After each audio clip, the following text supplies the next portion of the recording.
evening, everyone. The November 27th, 2012 meeting of the Recreation and Education Committee will now come to order. Will the clerk please call the roll? Mrs. Aldersley is excused. Mr. Barker? Is here. Mrs. Draw? Here. Mr. Gamble? Here. Chairwoman Valerio? Here. And would the wonderful array of individuals at that table please introduce themselves? Starting Mr. Helfer. Madam Chair, I'm Jerry Helfer, Assistant County Executive.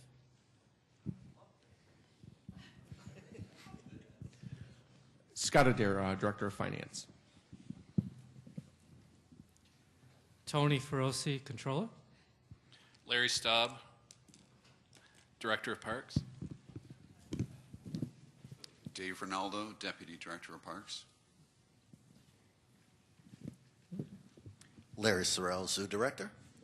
John Rizzo, Deputy County Attorney. Thank you. Welcome, everyone. Okay, at this time, is there anyone signed up for the public forum? Yes, there is. Please enter through the center aisle. You have 2 minutes to speak, and please conclude when the buzzer sounds. Our only speaker is O.V. Overmeyer.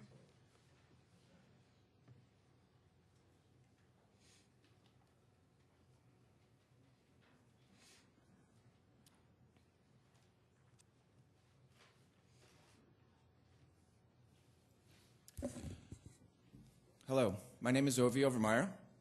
I'm the CSEA Unit President for the City of Rochester Library Workers and the Vice President of Monroe County Local 828. I'm a resident of the City of Rochester, and I've been employed by the Central Library of Rochester and Monroe County for the past 15 years.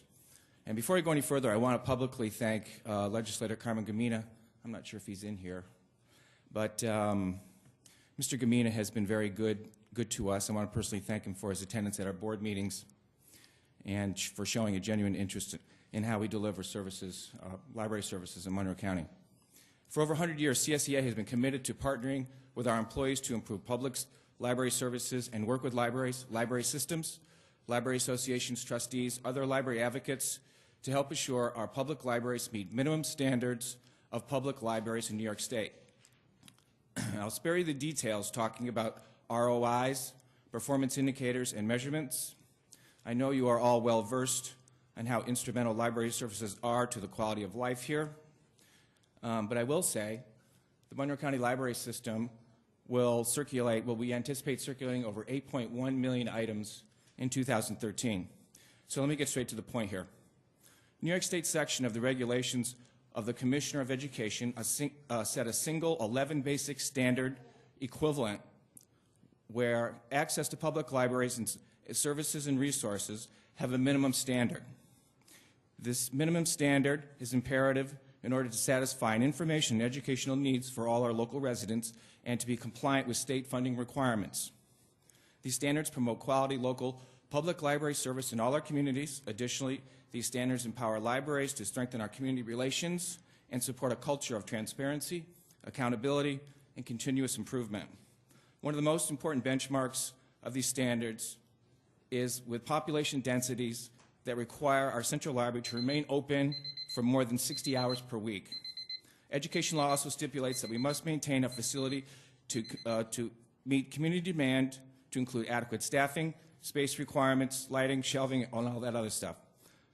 With that being said, the proposal for flat funding for the Monroe County Library System jeopardizes these basic minimum requirements. We have received no funding increases for, I think, since 2003, and we're relying on funding sources, other funding sources. I would argue that the total net county support for libraries should be increased to match the demand required by state law and for the rate of inflation. In other words, in 2013, the budget clearly does not give us the resources necessary to meet the minimum required standard for operating as a central library. Additionally, under this budget proposal, library administrators and advocates will no longer be able to carry out our long-range plan of service. It would be incumbent on this legislative body to amend the budget proposal and increase RPL Central Services section of appropriations. Thanks. Thank you. Is there anyone present who is not signed up to speak that would like to address this committee?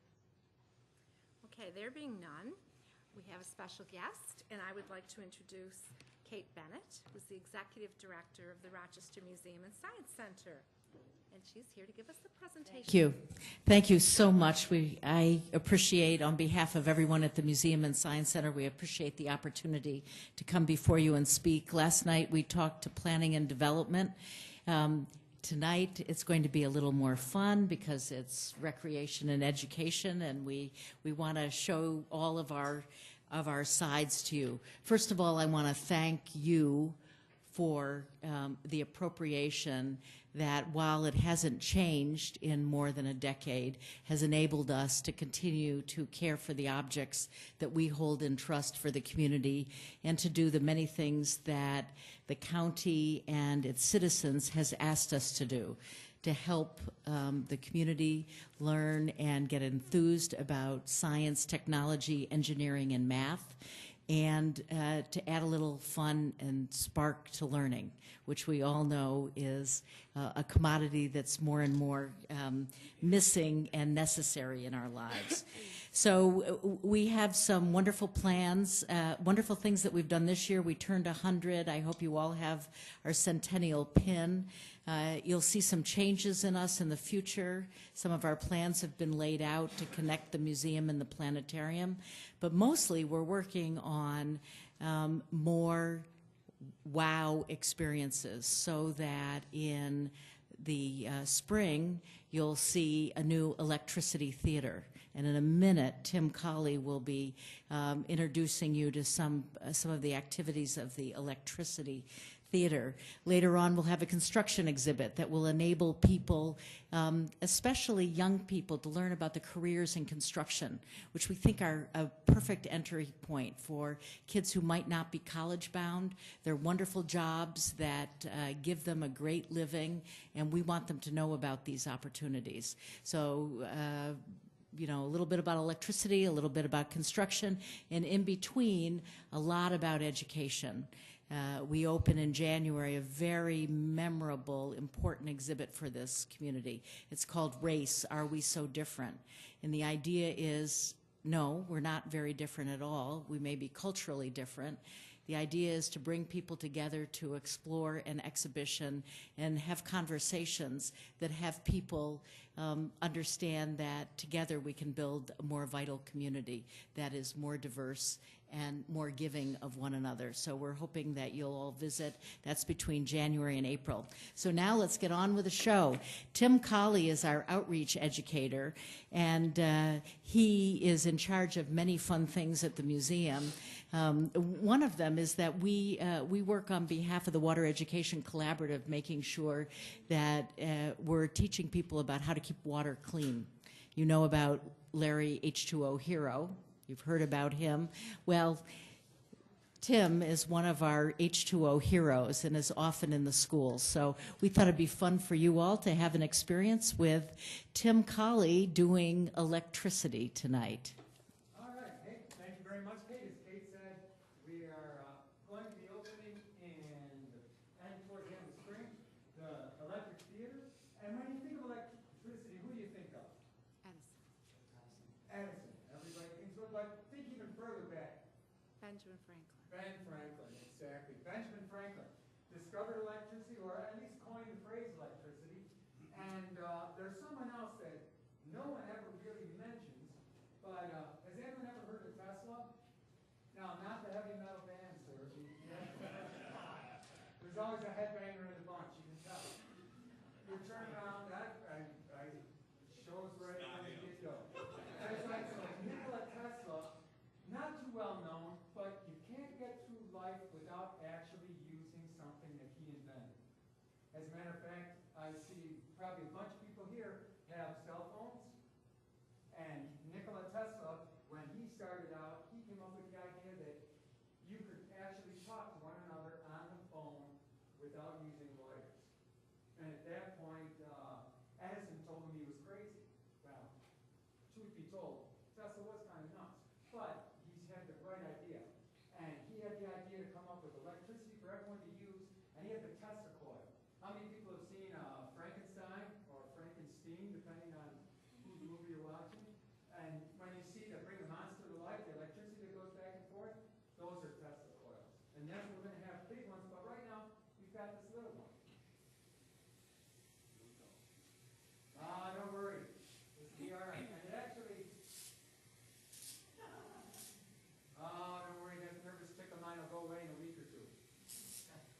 actually generates electricity. It has about 40,000 volts, which sounds like a lot, really. But when you really think about it, it's not the volts that make electricity dangerous. It's the amperage. Volts to amperage. Amperage is like, which gives you more water? A garden hose or a fire hose? A fire hose. Well, that's what amperage is. It's just a bigger hose, basically. And here's another light bulb everybody's seen. We call it Fluorescent. fluorescent tube. Once again, this was invented by Tesla. So when you use it, don't worry, just all that.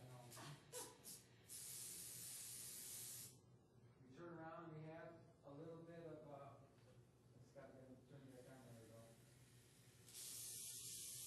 What it does is the electricity goes into the incandescent light bulb has a little metal filament inside there, and it gets excited, it gets heated up with the electricity. This has actually two gases, one being mercury and the other being a pirate gas we like to call it. It's called argon.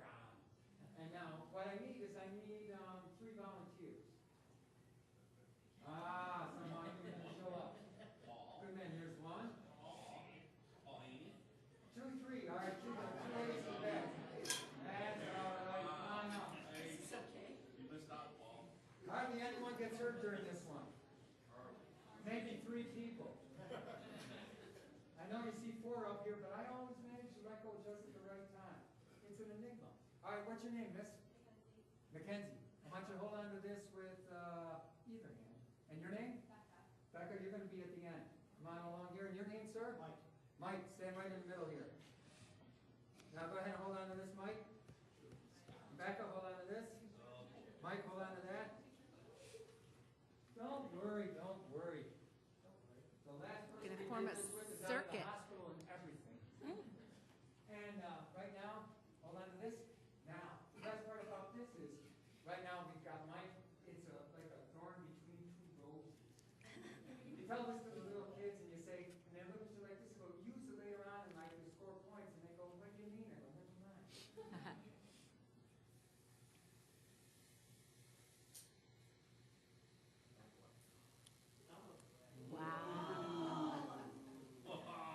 Now, is Mackenzie's lit up too? Yeah. Oh, all right. I thought Mike was stealing it.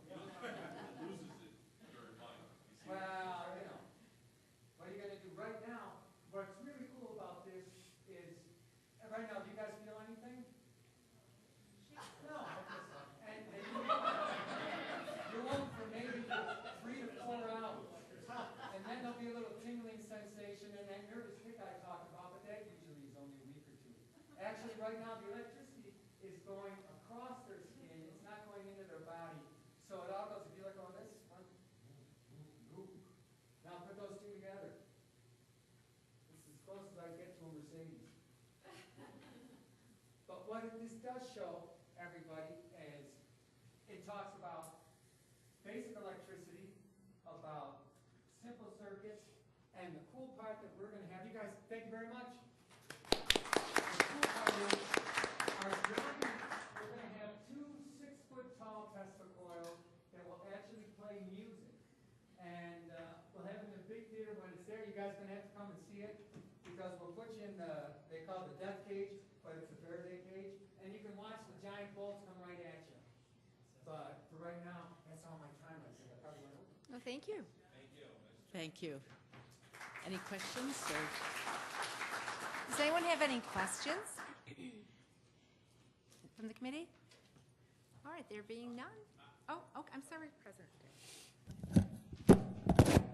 Thank you, Madam Chair. I just, since there is no question, I just would like to make a comment and a statement that I've had the pleasure of serving on the board over at the Rochester Museum of Science with Kate, and I want to thank Kate and her staff for the outstanding job that they've done over the past years.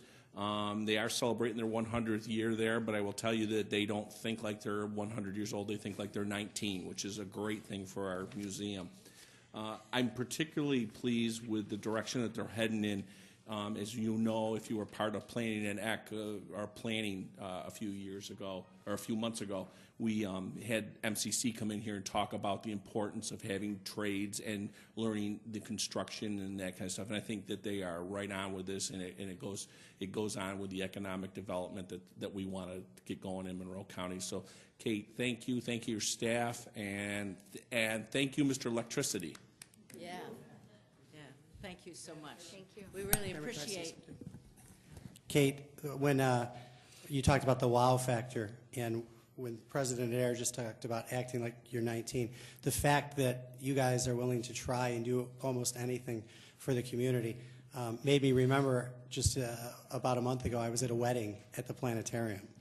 And it was crazy great. And talk about wow. And who would have thought, you know, the planetarium would be in the business of holding weddings there. Yeah. And it fit what you called the wow factor tremendously. Well, so, I thank you. There are 3 things we're working on doing. One is making sure we're teaching science, technology, engineering, and math. The second thing is we are a community gathering place. This is your museum, and we want you to use it.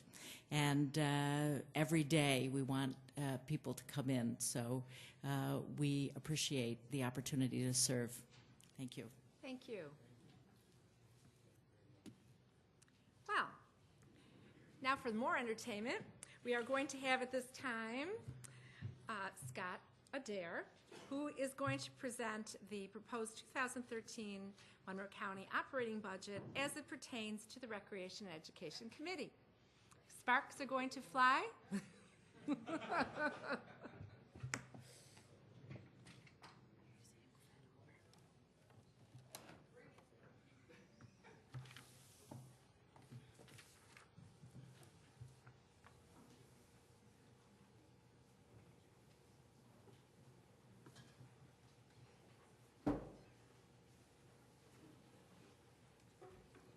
We're expanding.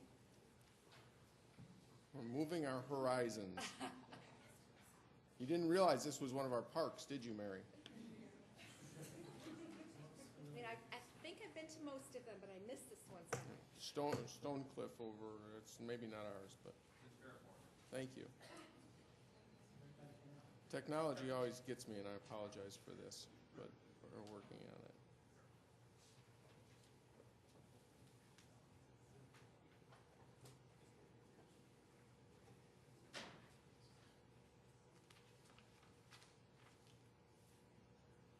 There we go. Well, thank you, Chairwoman Valerio, for allowing us the opportunity to present to you this evening and your committee this evening the 2013 proposed county executive's budget for the county. And this will include specifically the areas covered by the Recreation and Educational Committee. It is a hard act to follow as far as electricity, but we will try our best to have the wow factor. And if we can't do it up here this evening, we'll expect Legislator Gamble to provide it with his questions after we get into the question and answer session. So the operating budget for 2013 is proposed, provides a flat, stable tax rate at $8.99. It complies with both the 2007 county passed Taxpayer Protection Act and is also in compliance with the state's 2% property tax cap. As you can see from the operating budget on this particular slide, it's broken up into 3 areas this year. We have the operating budget, which is increased by 0.6% from last year, or approximately $4.8 million. Our operating budget is slightly different this year in the fact that we are in this budget proposing to opt out of the Medicaid swap, the election that this body made along with the county executive in 2007, where we actually substituted our sales tax dollars for our Medicaid costs and saved the community over $30 million over that period. We are now asking the legislature to approve opting back into the capped Medicaid cost program that the state has revised significantly this past budget cycle and will assist us in continuing to control Medicaid costs as they affect the county and the taxpayers' dollars as we move forward. The third area is something that we've talked about since approximately 2006. It's our grants budget. A small portion of the grants budget is applicable to the Recreation and Education Committee, as the zoo is, or not the zoo, but the Parks Department has provided $260,000 in grants funding this year. You'll note that the grants budget is down from last year. Not a significant change, and we would expect that number to grow throughout the year as this body recognizes or accepts additional grants as we move forward. I mentioned earlier that the Taxpayer Protection Act has been complied with. As you can see from this slide, our mandated spending, that's the stuff that the federal government and the state government require us to do, has increased 8.7% from 2012. Our non-mandated spending, this is the area that is subject to the Taxpayer Protection Act, has increased $1.5 million or 1.6%. The Taxpayer Protection Act requires us to keep non-mandated spending below the rate of inflation, and as many of you are aware of, the rate of inflation that was used for this past year was 2%, so we are below that. Our non-mandated user fee-supported areas up 0.5%. This includes activities such as our airport, our hospital, and our pure waters districts as well. Specific, and this will be a brief presentation because there's a few areas of highlights that I want to highlight as far as recreation and educational activities go. Specific to this committee and our Parks Department, probably the most prevalent area of this committee, the budget is up approximately $800,000. I almost said $800 million, and I think that our Parks Director would have been happy with that number, but $800,000 is it, and where you see the majority of this increase is in Parks Administration. As many of you may or may not know, all of our debt service charges that are relative to the Parks Department, whether they pertain to the zoo or they pertain to an actual park, are run through Parks Administration. This $800,000 increase in the parks appropriations is entirely debt service. All other appropriations inside of the Parks Department are effectively flat from last year. We may have a couple $1,000s or a $10,000 swing here and there, but predominantly this was caused by the 2004 refinancing that we did of some of our debt. And what we see there, and you'll hear more about it in some of the later committees today, more specifically transportation, we have some ebbs and flows as far as the payback of that debt goes. And effectively the Parks Department is seeing an $800,000 increase in 2013 based on that 2004 refinancing. That will subside in 2014. The increase is only slight. It will be significantly down from this $800,000, and if memory serves me correctly, it was in the couple $100,000 range for next year, and that's just specific to that 2004 refinancing. One of the interesting things about this particular department, as a whole, 90% of the appropriations here are non-mandated expenses, and as I pointed out earlier, there is a $300,000 or more specifically $260,000 grant received to support parks operations, whether that be in the horticultural area or the zoos. You'll also notice that two other highlights that we wanted to talk about this evening was in June of 2012, the Parks Department in their Ellison Park opened up their off-leash dog park. And the other one was, as many of you have experienced at this point in time, is Phase 3 of the A Step into Africa exhibit out at the Seneca Park Zoo has been open this past year. Next area, and this is the largest of the appropriation areas for this particular committee, is community college support. Community college support is broken up into three different areas. The first area being what this body approved back in August of this year, and that's the contribution that we make to Monroe Community College. That's $18.4 million this year, up approximately $500,000 from last year. Out-of-county sponsor support, up approximately $1.1 million over last year. This is a very important piece that I really wanted to highlight this evening. Our out-of-county support has increased, not based on the number of students that are in-county residents that go to outside of our county community colleges, but because the fee that the SUNY system is allowing community colleges to charge back to the local governments or the residency of the community college student has gone up in two of our neighboring community colleges by $600 a year per student. This is a fee or an increase that we've seen across the board. Some other communities are being much more significantly hit by this, and you may read more about this in the newspaper in the coming months as they deal with some of the issues surrounding community colleges and support for community colleges. This is a number that we hope will not continue to grow at the kind of clip that it's grown this past year, but there is no real answer to it at this point in time. We anticipate that we will keep our headcount number as far as the kids that are here, residents of Monroe County, and go to the outlying counties for community college education. That number will stay relatively flat, we believe, because of the programs that we provide at MCC. Being known as one of the best community colleges in the country, we'll continue to reap the benefits from that, but it doesn't necessarily decrease the amount of support that we will provide other community colleges outside of Monroe County. The last item in the community college support area is approximately $5.3 million of debt service. The county is solely responsible for the debt that the community college incurs, and the county actually incurs that debt. So any of the capital projects that this body approves for the community college ultimately impact the county in the form of debt service being provided to pay that debt off. A couple other areas in the recreation education area, and extremely important, as was pointed out by the public speaker this evening, library system support by this county legislature provides funding both to the Monroe County Library System, which is what you see on the slide in front of you, $3.8 million worth of appropriations. There's approximately $300,000 of county support there. Again, it's for debt service for debt that was issued on behalf of the libraries. All other of these appropriations are supported by user fees in the Monroe County Library System. And the second area of the library support is the central library system. The Rochester Public Library Central Library System provides a multitude of information and resources for this community. And again, the level of funding here is flat from last year's budget.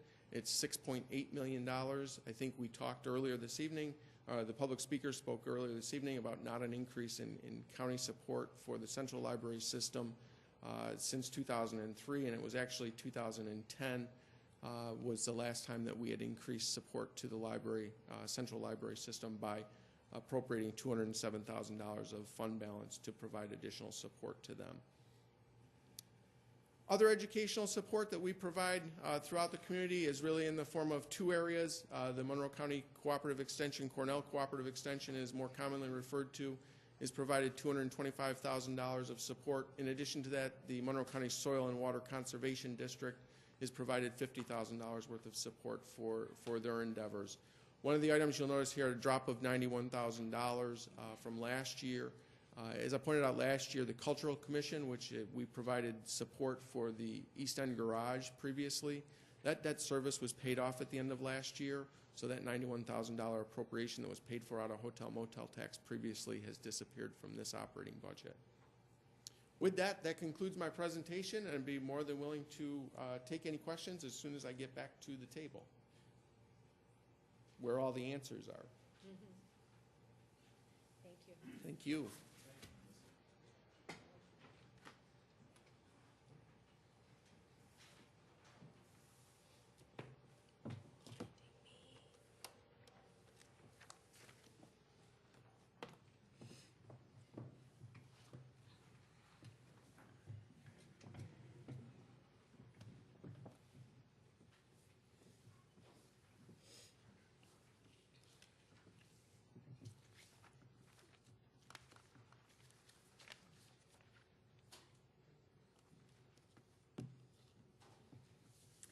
Thank you, Mr. Adair. At this time, I will open the floor to the committee if anyone has any questions regarding the recreation education portion of the budget. Mrs. Drop. Through you, Madam Chairwoman. And thank you, Mr. Adair, for a wonderful presentation there on the budget. I do have a question for you, if I could. Was there an increase in revenue that we collected with the zoo and the opening of our, I know there was, with our new Step into Africa exhibit, and how are we doing with that, and do we anticipate that in the future? Through the chair, off the top of my head, I don't have exact numbers for you, but I do know that there was an increase in the attendance based on the opening of the new exhibits at the zoo this past year. In addition to that, this particular budget provides for an increase to the zoo admission fee of $1, which we believe will generate in the neighborhood of $250,000 for support of the zoo as it moves forward.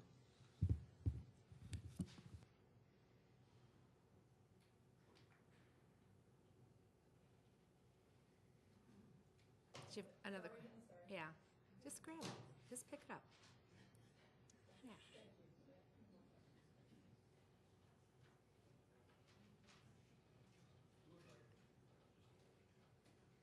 Did you have another question? Oh, okay. Mr. Gamble. Thank you, Madam Chair. I would also like to extend my congratulations to Mr. Adair for an excellent presentation. Through the chair, I have a question on, a couple of questions rather, so bear with me since I'm here by myself. All right, you're not going nowhere, thank you.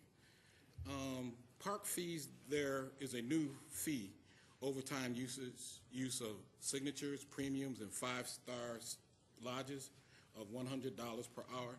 What is the anticipated revenue for this new fee?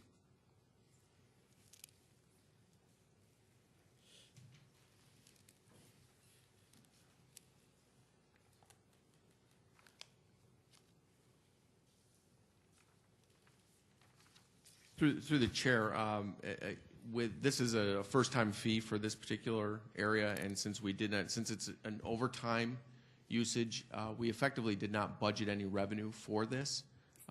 We anticipate we'll have better information as we see what the activity is and if there is an overtime usage on the shelters.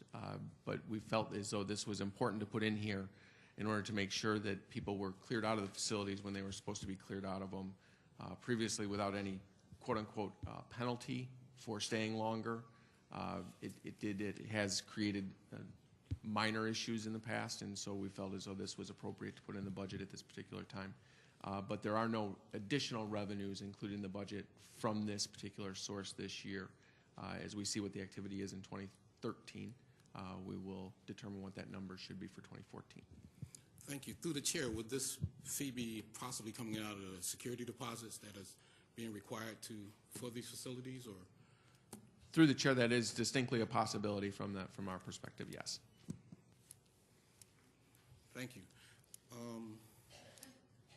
There are two new fees for special events parking and vehicles and recreation use permits. What are these two new fees? And what is anticipated revenue for each of these new fees? Through the chair, I have to apologize.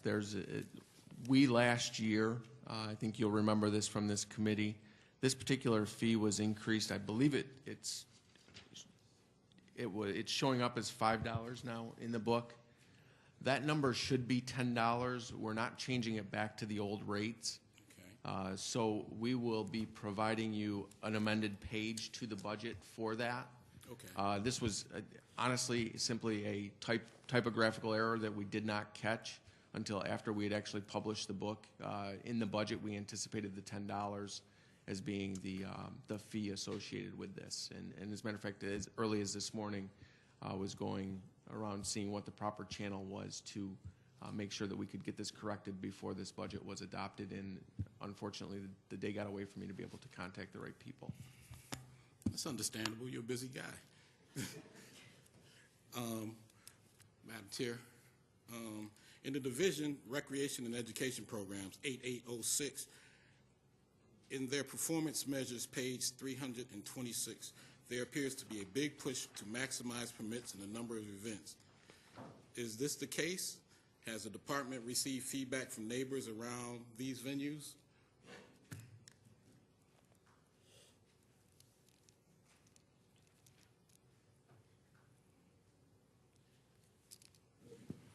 Madam Chair, through you, these tend to be, the special event permits tend to be fundraiser, charity events, walkathons, runs, and they're becoming more popular in the community, and we're finding that they're not the type of events that are negatively impacting neighborhoods. They tend to be during the day and during the afternoon. Through the chair, and also on weekends, correct? And weekends, correct.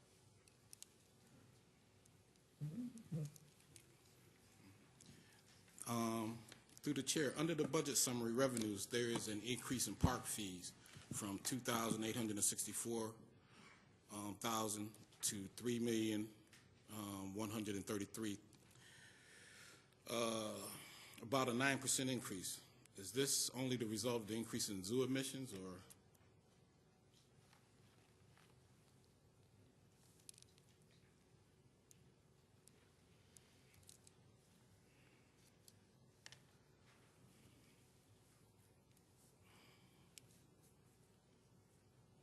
Through the chair, that is correct, through the admission fee. Through the chair, what would be the new admissions, the increase in admission fees, the dollar amounts for the coming year? Do you have that number? Through the chair, we anticipate it to be $250,000.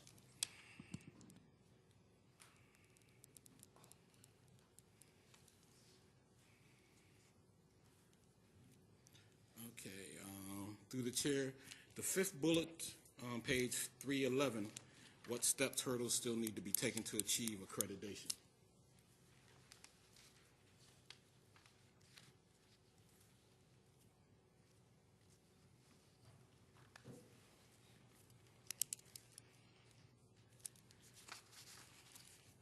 Through you, Madam Chair, accreditation is an every 5-year process that we go through with our accrediting body, the Association of Zoos and Aquariums.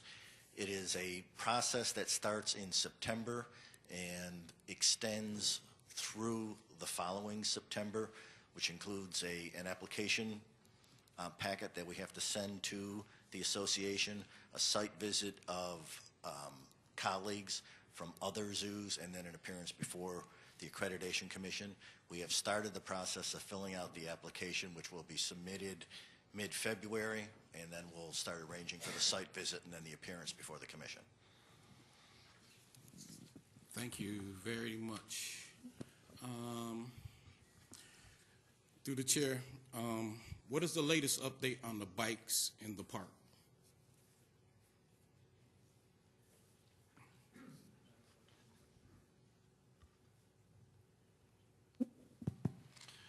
Through you, Madam Chair, the pilot program continues, 18-month pilot program, and it terminates at the end of December, and then we'll start our assessment. Through September? December. Through you, Madam Chair. Thank you very much. Madam Chair, I have another question regarding the Ellison Park Dog Park. What will happen to the pond area once the water freezes? Will this area be closed to the public for the winter, or? Excuse me. Can we just stick to the budget and we can ask those afterwards? Oh, I'm sorry. You got me on the roll and by myself today. Yeah, just so we can get through the financial end. Okay, I'm sorry. Any other questions? Yeah. Okay.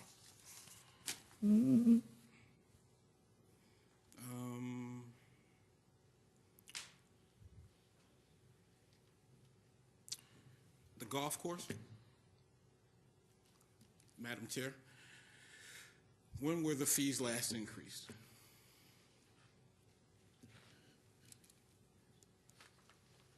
Are they due for a revision?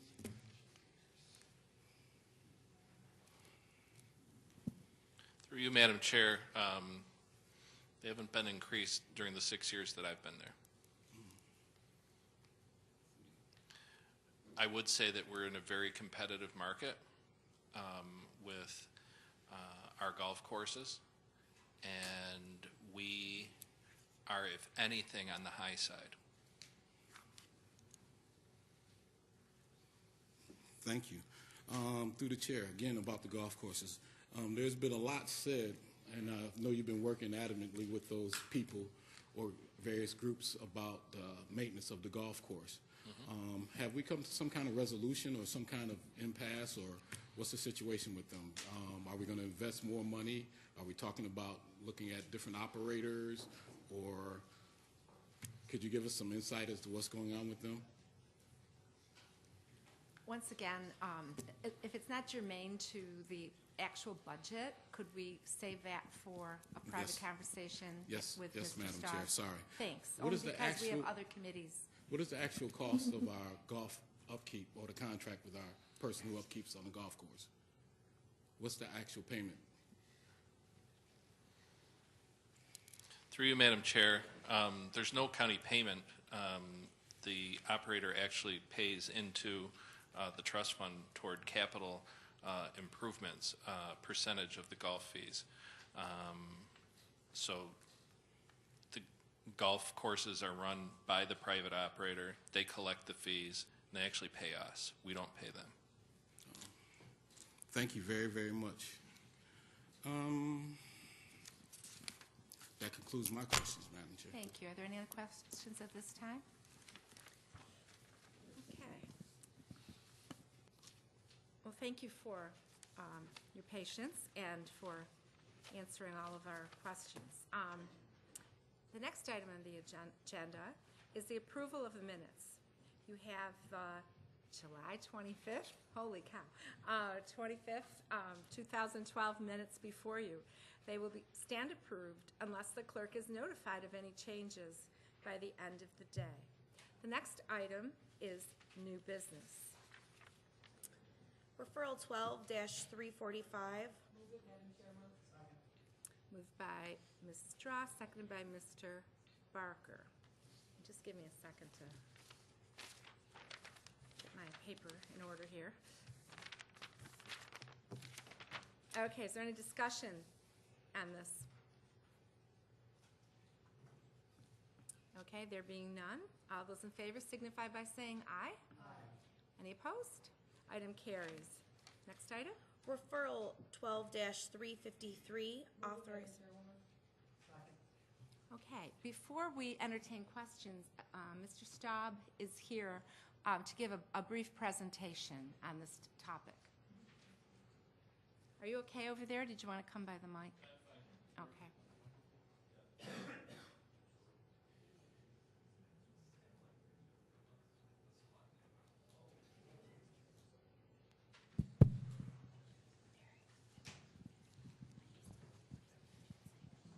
Through you, Madam Chair, thank you for allowing me this opportunity to present on this very exciting proposal. What we are doing is we're coming to the legislature to ask for authorization to purchase a parcel on St. Paul Boulevard, currently owned by the Bleacott family.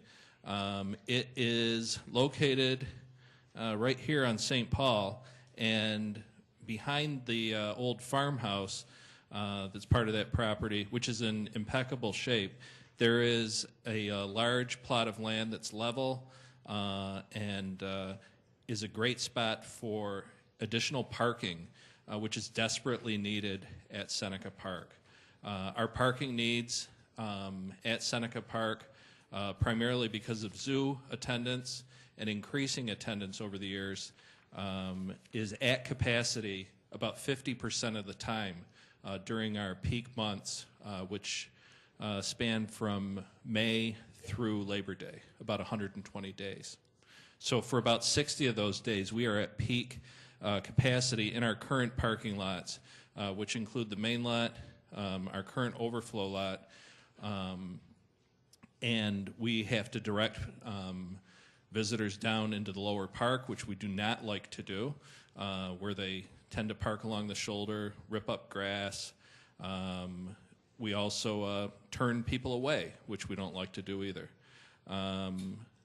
We would like to increase that capacity, and by purchasing this land, we'll be able to increase that capacity by 108 spots, which we would use, as I said, about 50% of those days. We'd also use them on those days in spring break, the 10 days of spring break, which are our busiest time at the zoo, and also the 6 days of Zoo Boo in October, which we're also at capacity. So you have 76 days out of the year that we would be using that overflow lot.